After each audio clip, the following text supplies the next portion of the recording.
Hey yo, what's up everyone? It's your boy CrispPurpose back at it again with another Gems of War Tower Invasion video for you guys. So for this week, we are in the construct fill kingdom of Hellcrag for this tower invasion. And of course, we have to go over some teams for this tower invasion, which should be some amazing teams that are super fast, as well as we need to go over a team for the Hellcrag on the Spire. But before that, we need to pay attention to the event captain for this week, which is Sanguinet.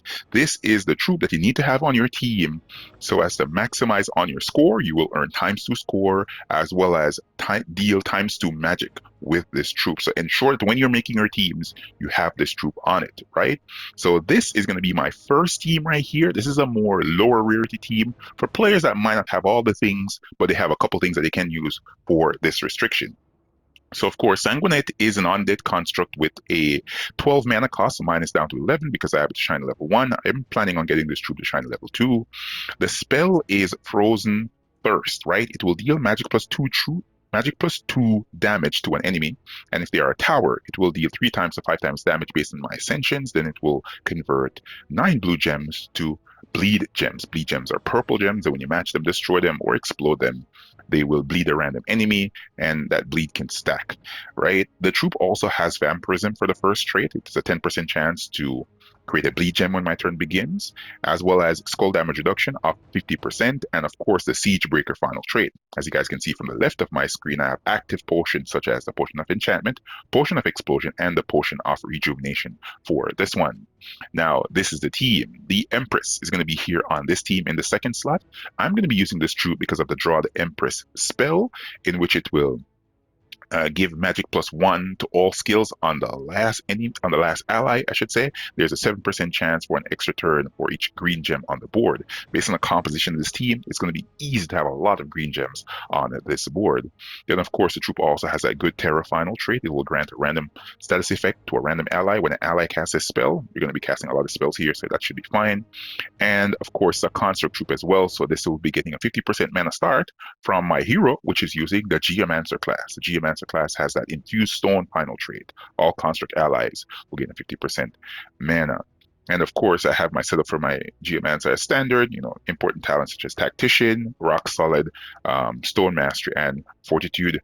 And then the weapon of choice for the hero, I'm using the Vulpine Fangs here. There are a number of different weapons you can use in this restriction. Um, going on from what's it called? Going on from weapons that can explode green or weapons that can explode red. You have your complete access to every single weapon here, so you should be pretty fine when it comes on to picking from weapons. You can also use, I think there's a weapon specifically for constructs that you can use, just in case you want something that's going to be specifically focused on constructs. So let's go right here, and we're going to go over to right there. We're going to go base rarity here. We're going to type construct into the search area. See if I can punch it in. Construct.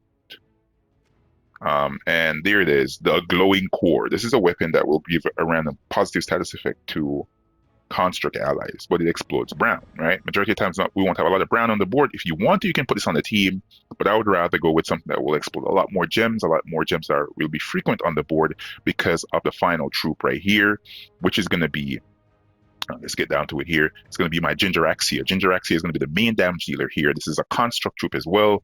I need to keep that in mind. Dragon construct. The spell here, Candy Breath, is going to deal magic +1 damage to all enemies and give magic +1 life to all allies, boosted by red and green gems. More red and green gems on the board, more damage is going to be dealing. Of course, the troop has that Holly and Ivy final trait. That's the most important thing here, so you have to have that traded. You'll create a Holly Storm. Holly Storm is a green and red storm every single turn. Really, really good to see. As you can see, it kind of works very well when it comes down to composition of the team. The main trooper the event is going to be at the top so as to make use of skulls. The Empress is going to be here so as to buff up the last ally, which is my Gingeraxia, and of course uses green mana. No other troop on the team uses green mana, as well as my Gingeraxia is going to be at the back of the team. Only troop on the team that uses red mana, and the storm benefits it greatly, as well as the spell, so it all works. And the weapon explodes a gem that's going to be very numerous on the board So you get the gist here. Let's take a look at the banner on this one. The banner here is the Maze banner from the Labyrinth faction. So this is a +2 on green, +1 on red. You're minusing purple because the Sanguinet uses purple mana, but it's at the top of the team. It should get spell ready very fast because of the Geomancer class. Interestingly, I actually recorded this before and forgot to turn on my mic. I had my mic muted, so I have to re-record all of this. So as you guys can see, I have the Empress spell ready. Cast it. If I don't get this 50, what should I say? Now, if I don't get spell ready off of my other troop, I'll just match a gem or explode the board, and it should be fine. My Gingerexia is not only dealing damage to the enemy troops, but it's also giving life to the allies. So this 50% skull damage reduction we see right here, they will never get past that. Even for these towers, they will not get past that because of just how much life my Gingerexia is giving to the entire team here. All right, let's kill out one of these enemies. There we go, converting some gems. And now let's cast the Empress. And if I want to, I can explode the board here. I will have a lot of green gems. That's one of the good things about this team. And there we go. We're killing them. This is going to kill for a pretty long time. Of course, I have a lot more magic than normal players, but nonetheless, this troop right here, the Empress, is going to make it pretty easy for me. I shouldn't have a problem whatsoever. And of course, there is Gingerexia at the back dealing that heavy amount of damage. Of course, you can rotate this weapon as much as you want. But yeah, guys, that is the first team, which is a low rarity team for this tower invasion. The high rarity team, as well as the super fast team, is going to be following up right after this. So this is going to be my super fast high rarity team for this tower invasion that is restricted to construct troops. So the Ruby Macaque is going to be on this one. You guys know I love this weapon, and many other players do as well, because this is just a great weapon, right? I'm going to be dealing true damage to all enemies, magic plus 2 true damage. Then I'm going to be creating those booty gems, gaining a decent amount of gold. Then I'm going to be generating mana by exploding 5 gems on the board. I'm running it with the Geomancer class once again because I'm giving my entire team here a 50% mana start. As well, Sanguinet is going to be in the second slot. And at the back of the team, I have 2 copies of one of the best troops of 2025. And of course, I'm plugging the video that I'm going to be putting out when I'm back home is Zarg's Boompile, right? Zarg's Boompile is one of the best troops of the year. You have to, I guarantee he's going to be in that video. I can't tell you where he's going to be in the entire lineup. I want your help as well. Just stick a pin here. I want to know if I should make a top 5 video for 2025 for the best 5 troops that were released in the year, or should I make a full top 10 or maybe a top 15 troops, then make some honorable mentions? Let me know in the comment section what you guys think, and I'll take into consideration your recommendations. So once again, 2 copies of Zarg Boompile. It's going to be right here. I'm using him for his 1 little spark, exploding 2 skulls when my turn begins. 2 of him on the team. That's a 4 skull explosion. Should be pretty cool. And of course, if I need to cast his spell, the big boom is really good because I'm destroying a 5x5 circle, dealing scatter damage, boosted by red gems, and of course, guaranteed extra turn because this is a goblin troop. Let's take a look at the banner on this team. The banner here is the Gate banner from the Hellgate factions. This is a +2 on brown, +1 on red. They were minusing yellow because nobody on this team uses yellow mana. Let's hop into a fight here against these towers and see how we can do. All right, man. It sucks that I actually recorded this and I have to go back over it again. I want to say, hopefully you guys had a very, very Merry Christmas. And that your new year turns out to be very splendid as well.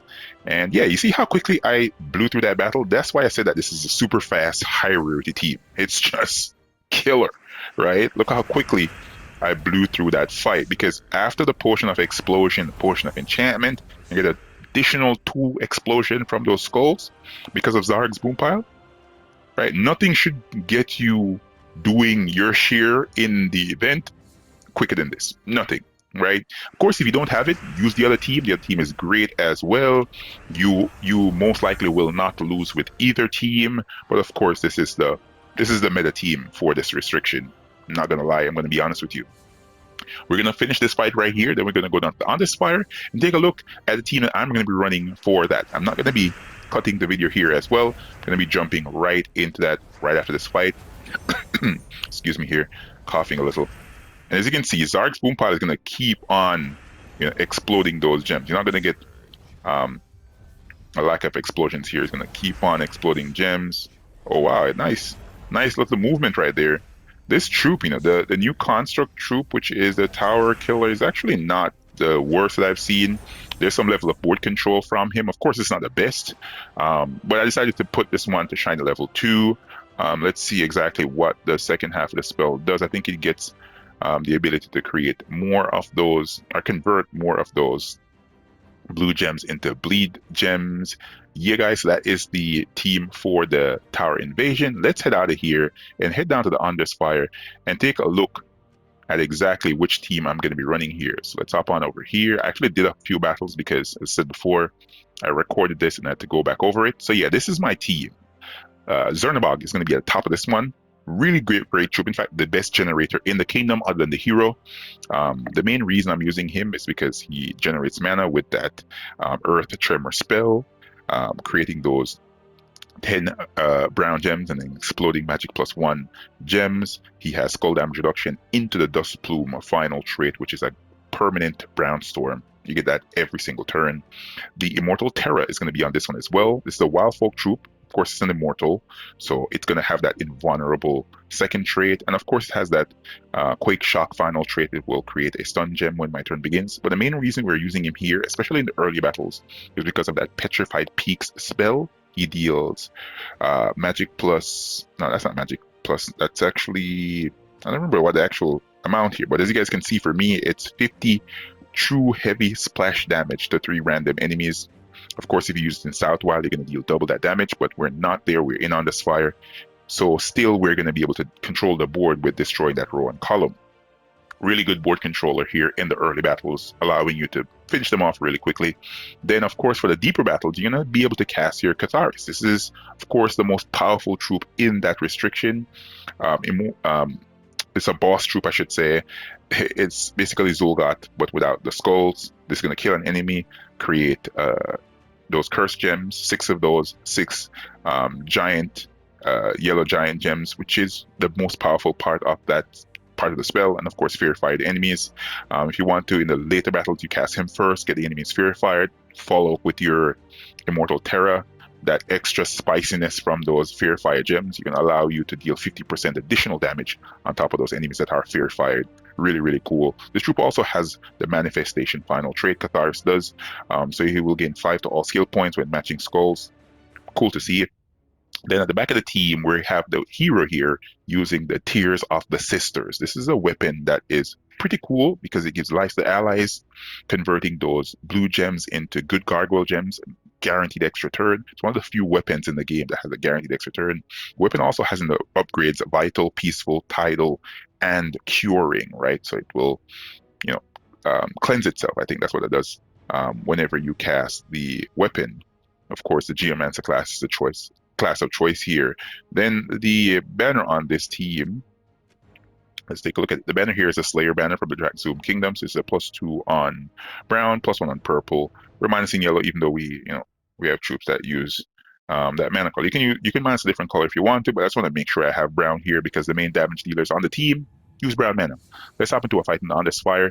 Let me finish up this video so I can post it up for you guys. So, of course, you go for that match right there, and you go for the explosion. And you get Terra powered up. You cast Terra wherever you want for some board control. You guys can see, majority of times I won't need to deal the full 3 random damage here, heavy splash damage. I'm just going to be rocking them out really, really fast. Let's hop into one more fight. Let's just showcase it again so you get the gist, right? Pretty easy to execute this team. We go for that nice big purple at the top. Ooh, nice. Now we go for the explosion. Right, and you will have plenty of control. See how quickly I dispatch those enemies in the early battle. I will not need to cast my Catharis here. In the early fights, it's only going to be my Immortal Terra that's going to be the star of the show. Hopefully, you guys and gals found this video helpful and informative. If you did, remember to smash the like button. Comment to let me know what you guys think, as well as comment and let me know what you guys think about How do you want the top 25 best troops of 2025 or top 10 best troops of 2025 list to be structured? I would love to hear your comments. I'll catch y'all next one. Peace.